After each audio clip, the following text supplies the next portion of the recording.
we're getting the wings on slowly. I've had to do it myself.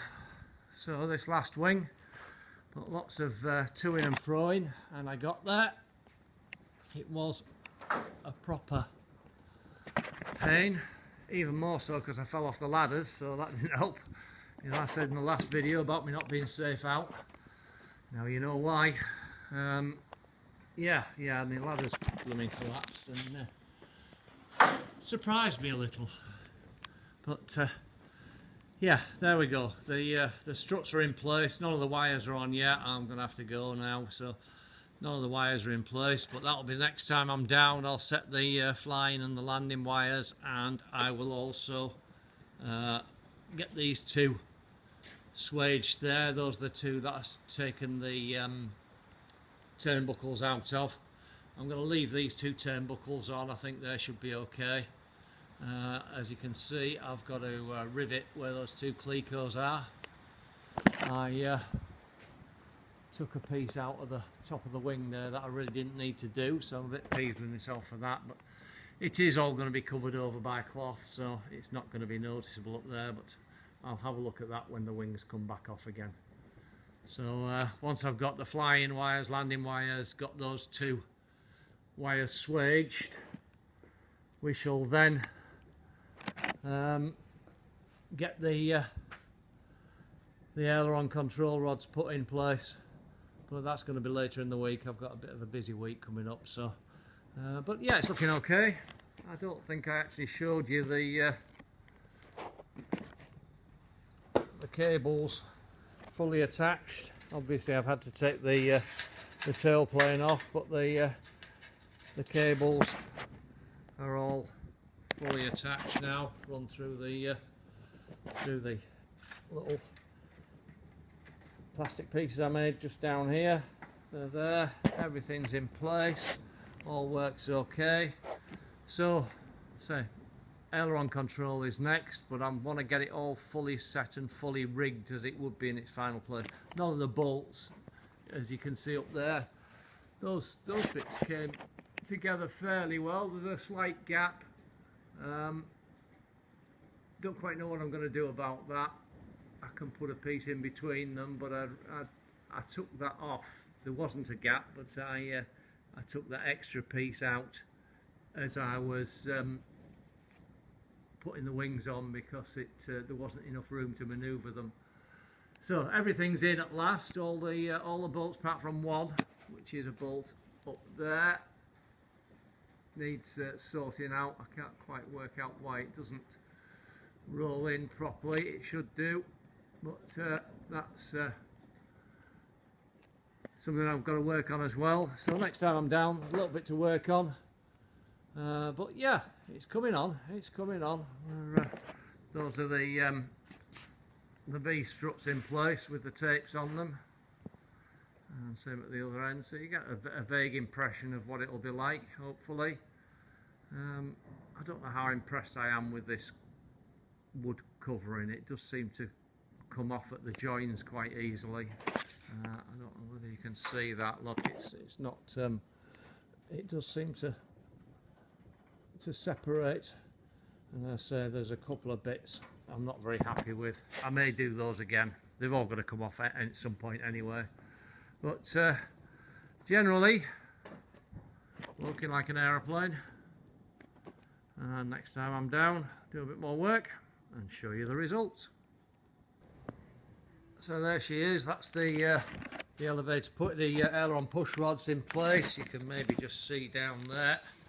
I'll zoom in on that. That's the push rod attached to the crossbar there on the stick, and the torque tube, and it goes all the way up there and attaches to those bell cranks on the top there.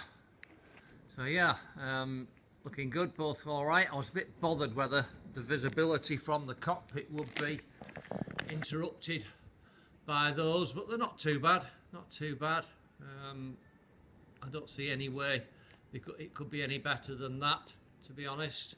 But yeah, looks all right. I'm pleased with that. Also, while I'm doing this and got it in this position, I thought it might be a really good idea to work out how to attach the Lewis gun to the top. So that's going to be my next job. Have a look and see how I can attach it, because obviously I can't do once the skins are on, so I need to see what method of attachment and brackets I'm going to need to fix the Lewis. Hopefully it's the right scale. That's the problem. I basically, as the aeroplane's a 7/8 scale aeroplane, I basically made the Lewis gun 7/8 the original scale, so let's hope it's right. We shall find out in a few minutes, and I shall show you what progress I've made by the end of the day.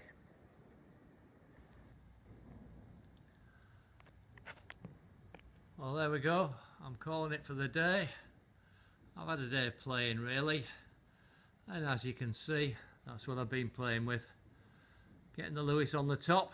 Looks like a fighting machine now. I can sit there and rat-a-tat-tat to my heart's content when I'm bored. So that's the Lewis gun. It's not fixed in place yet. I've just been trying to work out how to fix it, and there's an amazing amount of satisfaction just making little brackets and things, which is what I've done up there. You can see that very well. The light's not great in here, so just a bracket there, and again that's gonna a couple more brackets just to fix onto those two. But I can't fix it on. I was going to rivet it onto those two cross pieces, but obviously I've got to take the wings off, so I certainly can't rivet both sides. And the gun itself will, what I can see up there, I've put a bolt through there. The gun itself will bolt on and off there and leave the brackets in place should it not work out. So that's the plan. And that's it for today. I'm tired, had enough. Time to stop, but I've really enjoyed just pottering today. And if I step back and show you the full effect, pretty much. Pity I can't get the tail on as well, but I've got a few more bits to do. I'll just do a bit of pottering. The one thing that's holding me up, I don't know whether I've mentioned it in a video already, but I managed to strip the threads on my swaging tool. I've got one swage left to do, just one, and it stripped all the threads and it won't work. So I've invested in a much better one a bit late in the day, but hey, that's me. So get a load of me. I'm sat in the Nieuport. All controls are working. Can't move them all at the minute because the rudder's not fixed up and the ailerons are blocked by the brackets that are holding the wings on at the minute because the cables aren't in. But I'm sat in it. Bit of a bugger to get into, so I'm just make me realise I'm going to have to look at reinforcing a step to get into it. But yeah, it feels all right. Not a lot of room. There's not going to be a lot of room in it, but yeah, we're there. Controls, what they are, feel light and working. You can maybe just see these are the push rods for the elevators there. They're all fixed up. Take me a couple of hours to fix those up, but they seem to work correctly. Everything's right. Feels nice. Yeah, big moment. Sat in it. Fantastic stuff. Really happy with the day today. After a few little mishaps, as you all know about already. But yeah, I'll soon be flying the thing. Soon be there.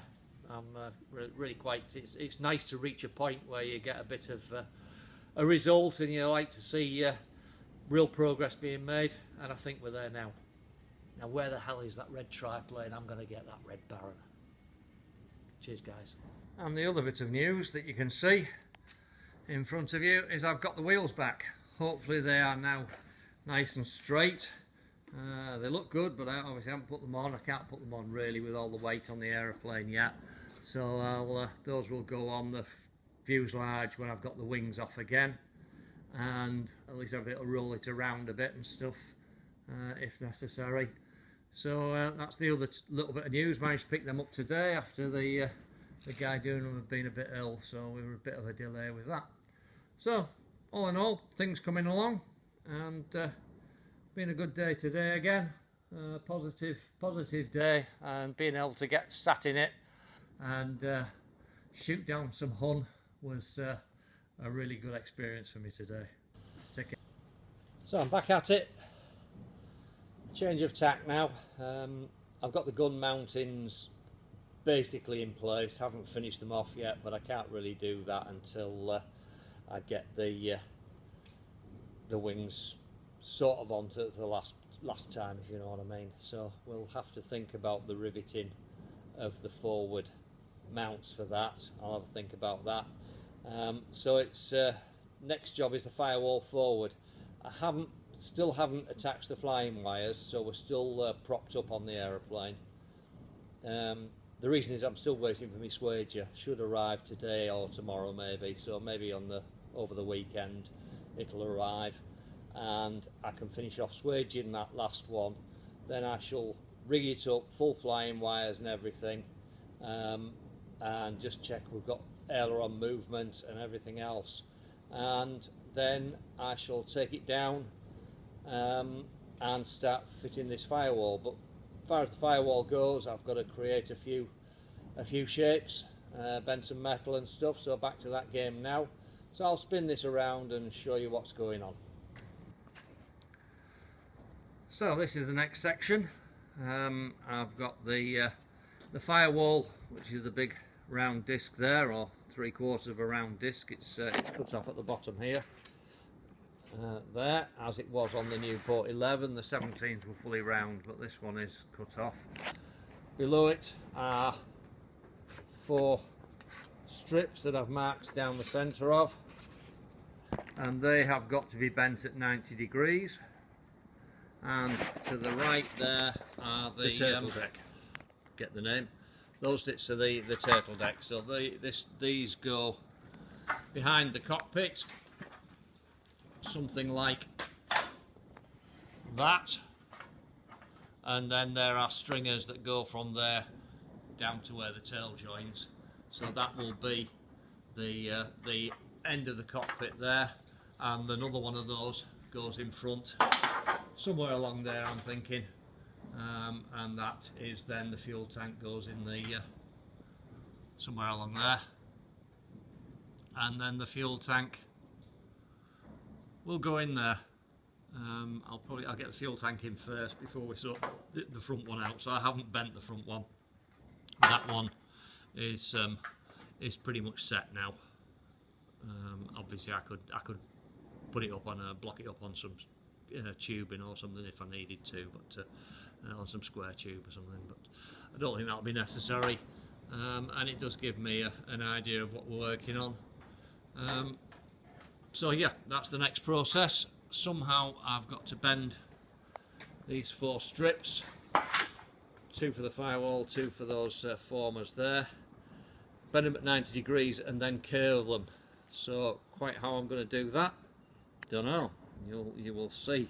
Well, building an aeroplane is certainly runs the gamut of emotions, shall we say. So I've got a really serious problem now, and I don't quite know why. I really don't know why.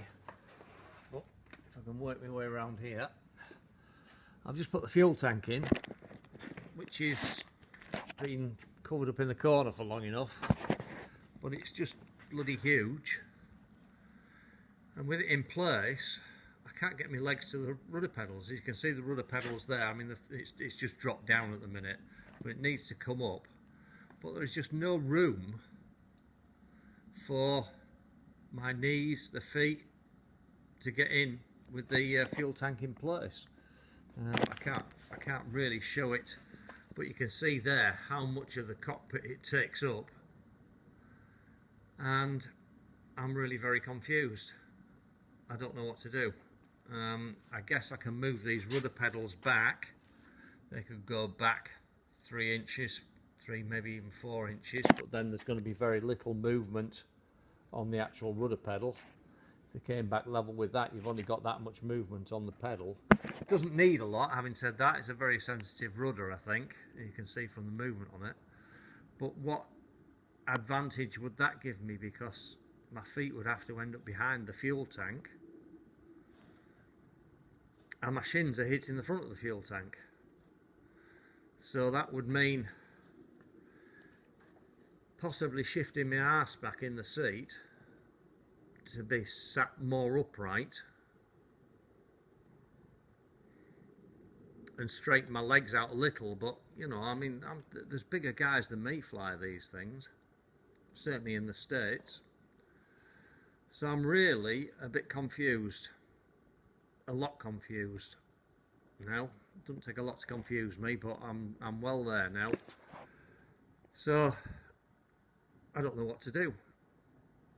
I really don't know what to do. I might have said that a few times before, but this one's a really interesting problem, and I'm going to have to go back, look at some look at the DVD, see if it gives any more detail. It shows how to mount it, but all it says in the instructions is mount it as far forward and as high up as you can. Well, that's sort of up here. As you can see, it doesn't even clear the rudder pedal, even fully up. You can see that it doesn't even clear the rudder pedals. So I am a bit confused, quite a lot confused. So unless that's a tank for the Nieuport 17 full scale, possibility, I guess, they put the wrong tank in. So I need to check on this. Really put a damper on my day today, because it was going all right. I was making plans for the next stage, and really I'm at a total loss, because it's such a big chunk of tank to go in there in such a small space. So I'll have to get back to you on this one. Morning, you know where I am and what I'm doing. More problems today. The thing about doing this on YouTube, it's whether it's good for the soul or not, I don't know, but showing the world what an arsehole you are on YouTube is an interesting experience, shall we say. So I'll get into it. Basically, the video you might just have seen, or the one following this, shows the fuel tank fitting, and basically the fuel tank doesn't fit. I've no idea why. I've really no idea. I've been back over the plans, all seem right, but it doesn't work. It just doesn't work, which is quite a major problem. I can either have a fuel tank in the aeroplane or me in the aeroplane, but not both. So that's a problem. I'm hoping that maybe they've sent the wrong tank, possibly the tank for the full-scale Nieuport or something else. I don't know, but until I hear from Paul, the pictures in the DVD that they show, that you get with the kit, show a totally different tank, which is oval in form. And I've been watching another video on YouTube, the Entropy guy, Geiger, is it? Frank Geiger, I think his name is. He crashed his, and there was some video of him putting it back together, and the fuel tank he's got is much shallower than the one I've got in my kit. So this one doesn't even clear the rudder pedals, not at all. So I really don't know what's going on with that. And the other thing is, it's a bit of a quandary, really, moral dilemma. Again, don't know why, but I've got a bit wrong, and I'll show you that now. Okay, turn around.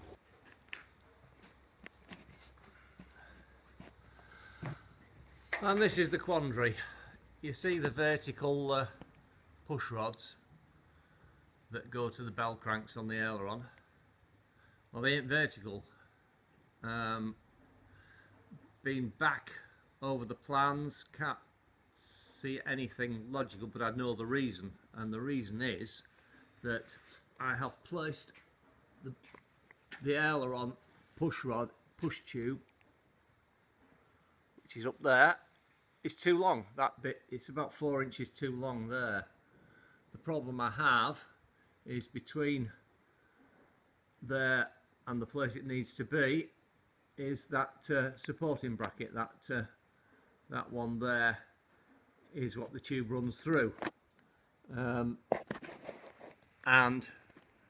it's not a problem to move.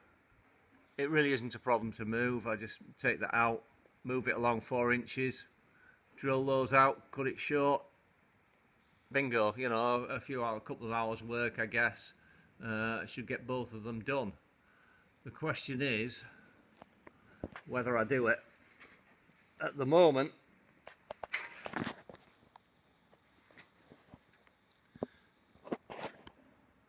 if I can focus. There we go. At the moment, those tubes are not in the way. They're not particularly in the eye line.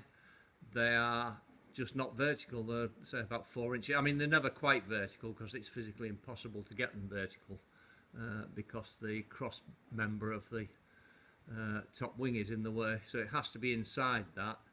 But I could move them 4 inches or so to the left.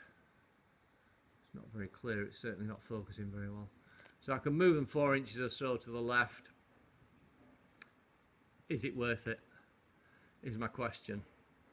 And the next thing is, until I get this fuel tank situation sorted out, should I even contemplate it?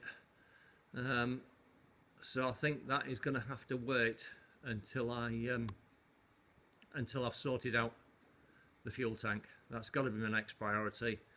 Simply doesn't fit in there. And because of that, it might mean this seat, which I did say was not necessarily the finished product, I think there's a good chance that seat might have to be more vertically backed.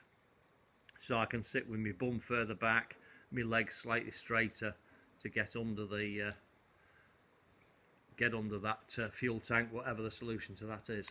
So problems are arising. My day-to-day, I think, therefore, is going to involve swaging that last cable. As you can see, I've just about set up. I have my new swager. I shall unbox that for you and show you what that looks like, and it's hopefully a proper one, and will make the job much easier, and probably something I should have got an awful lot earlier. So I'll do that, get the flying wires attached, take these supports out and let it support itself, and we shall go from there then. It's all going to have to come apart, and when it comes apart, that will be the point. I'll look at changing those. It's not going to make any difference, particularly to the length of those bars. Obviously there is some extending and compressing on the, you can see those up there, it has those joints top and bottom, and there is room to extend those and compress those. So but I'm going to take these supports out because I need to see what aileron movement we get in the position I've put it. I don't think it's going to be a problem. I think the direct controls are very much a case of getting plenty of aileron deflection, but we shall see. I'll let you know.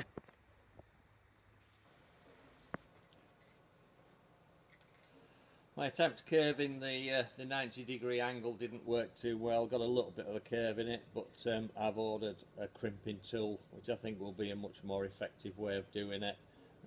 This is still perfectly usable, but I'll put some crimps in and get a better curve because it's simply not curved tight enough, as you can see, and without I don't really know how to do it, to be honest, so I've got some crimping pliers coming and I'll crimp those sides and get that curve better. So that's one thing. And the other thing is the new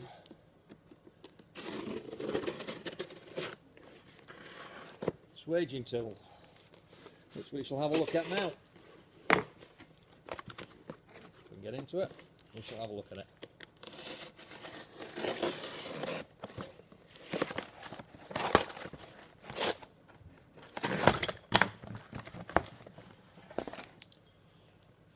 There we go. It's more like a piece of kit, isn't it? Hopefully this will make life a bit easier. We shall see. I should definitely have bought one of these earlier. It's so much easier. Yeah. Why didn't I bother? It wasn't that expensive either. Crazy. You live and learn. What can I say? Well, there she is. The wings are held up by themselves. Everything is absolutely spot on regarding the angles. Top wing is perfectly level. Lower wings have the 2.5 degrees of incidence. Hard to tell from this angle, and I can't get far away enough from it to give you a decent shot. But I shall go home today at least with that thought in mind that it all works and fits together nicely. Everything is spot on. Really pleased with that result.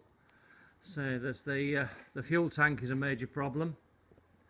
I don't look at the aileron bell crank con rods, connecting rods, until I've sorted out the fuel tank. But that looks, yeah, well pleased with that. She's looking like an aeroplane now. It's very tight on space in here. I wish I could get the rudder and elevators and horizontal stabilizer on, etc. But there we go. Let's just try while I'm here, see what we've got in the way of aileron deflection. That's down and up. Not masses, to be honest, not masses. I can always move the I don't know whether it gives us any specific amount, but I can always move the point on here. Let's see. And again,